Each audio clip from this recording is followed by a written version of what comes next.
What's going on, everyone? This is Jay from Premier Gaming Entertainment, and I just wanted to bring to you some of the thoughts I have right now about the current state of the NBA.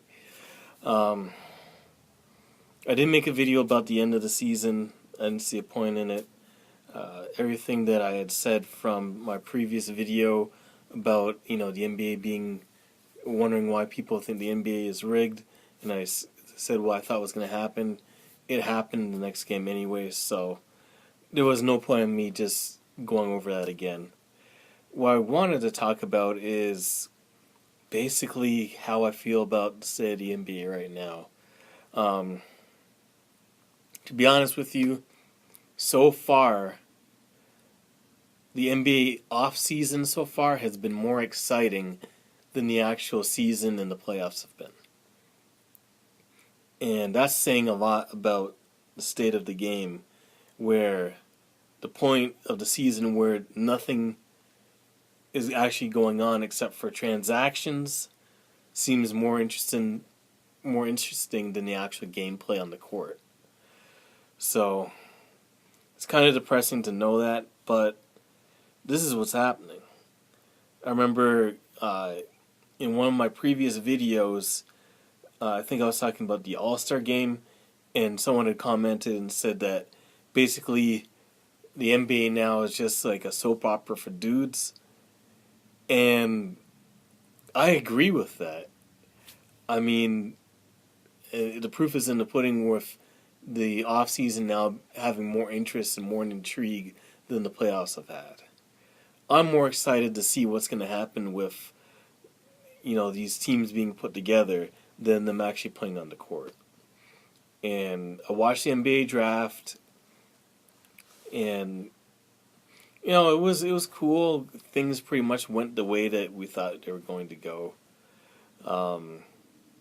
One thing I did notice, and agree or disagree with me in the comment section below about this, but as far as the draft goes, to this point, I don't understand why Philadelphia made the choice to trade and swap picks. I feel like they got ripped off in that. And the reason why is, I feel as though if Boston has set themselves in either drafting Josh Jackson or Tatum anyways, then Philadelphia would have got Fultz regardless. So I feel as though that they just threw away a first-round pick next year for no reason other than to pay the guy that they were going to get anyways now more money. Because I doubt Boston was going to get Fultz, because that's not who they were targeting, and it wouldn't have been a good fit for their team.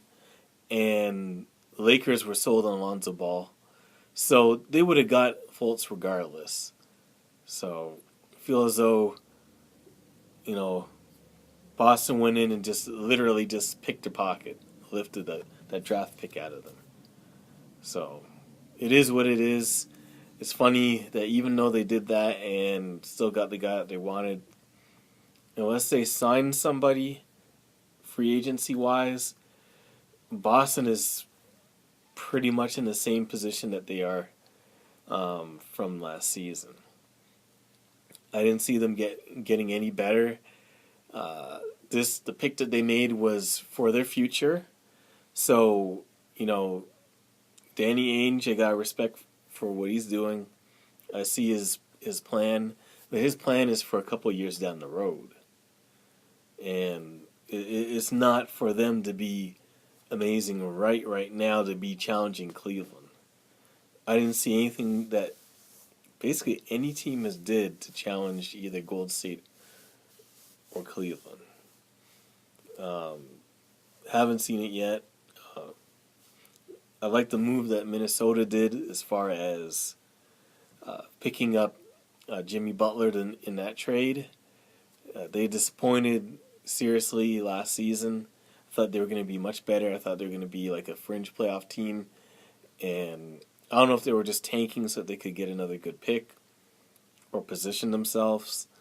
But with this trade for Jimmy Butler, I see them I saw them last year as being this, but I see them definitely this year being like how the Thunder were when, they had Durant, Westbrook, and Harden, and all of a sudden they went from being like this 20-win team to a playoff team.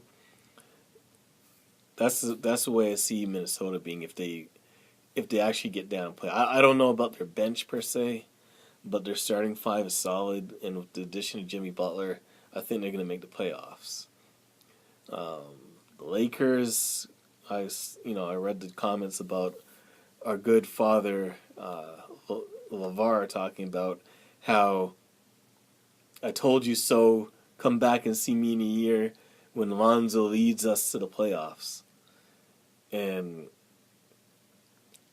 I don't know if he's just doing this for entertainment's sake, or if maybe he really means it. But when I saw him say that, I just went like this. Like, I know deep down Lonzo must be just tired of this guy. I know it's his father. I know that he's used to it, but God, if it's just one target on his back after another, and this is just another one. So now every team that's going to play them is going to be dying to beat them to make sure they don't make the playoffs, just to hear that man's mouth. But what do I know?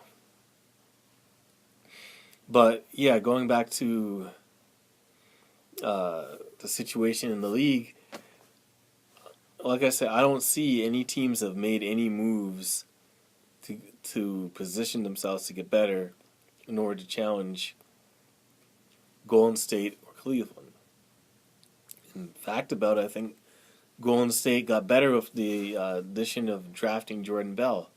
So I don't want to see Warriors versus Cavs Part 4.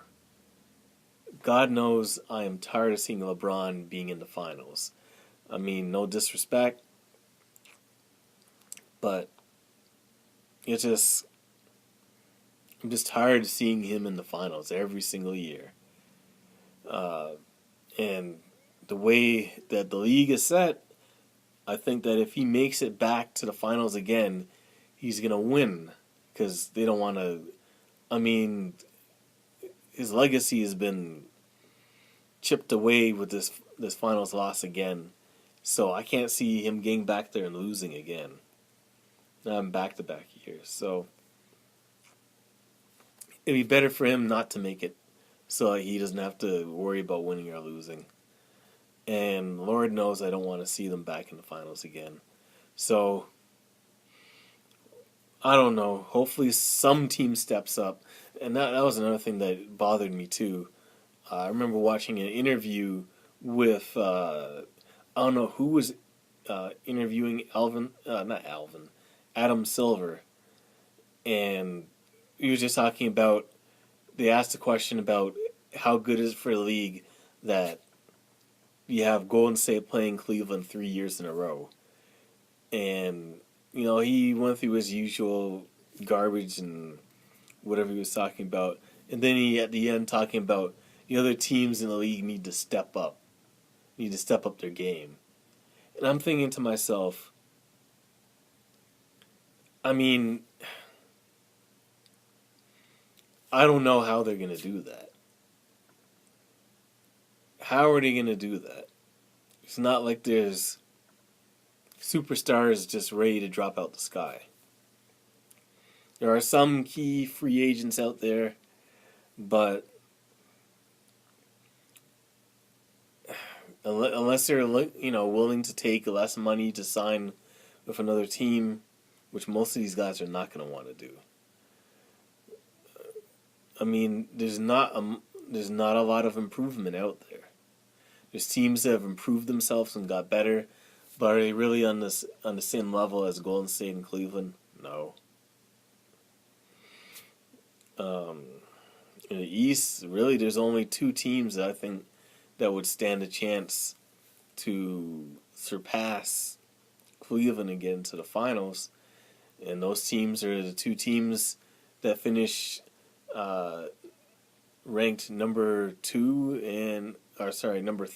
and number 1, and that's the Raptors and Boston. Boston, I think they said that they're trying to get Gordon Hayward. I don't know if that's going to happen. I think if they sign him, they have a good chance of giving the Cavs a run. And Toronto, I mean, they really haven't done anything to improve their team. I know they got I can't remember what, if it was like the 21st pick or 23rd pick. And from what I saw, it's a decent draft pick, but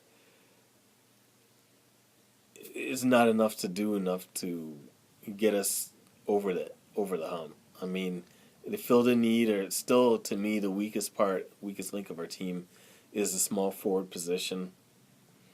And until we get a decent wing, we're not going anywhere. But I don't know what we can do to give up to get someone like a Paul George. And I haven't seen or heard anything giving any rumors about that even happening. So until I hear or see anything about that, it's not even gonna happen. So you're gonna go ahead and have one of those good seasons, finish like number 2 or number 3, and then they're gonna go against Cleveland and they're gonna lose. So, but that's about it. Like I said, it's a bad state of affairs for the league right now.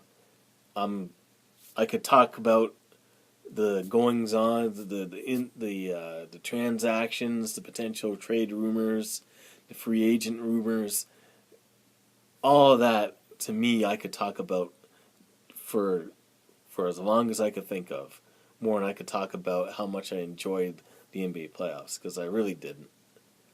So, anyways, that's it for the video for today. Thank you for watching. Please like the video if you enjoy the content. Share it with as many people as possible. And, if you like the content, definitely subscribe to the channel. Anyways, thank you for watching the video, and have a blessed day. Peace.